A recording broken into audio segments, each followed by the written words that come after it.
Nguhaye ikaze dukurikiye ku mbuga nkoranyambaga zigiye zitandukanye, aho ndi kukwereka dizayini ngiye kubashyiriraho mu minsi iri imbere, ndagira ngo mwandike muri komenti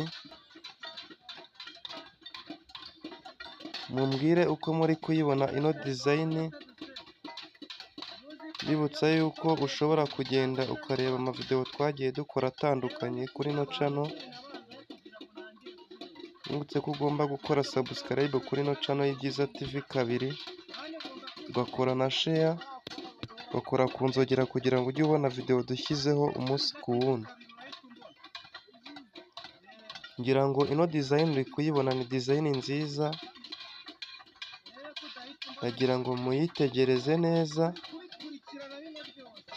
ukuntu iteye, maze nimuyikunda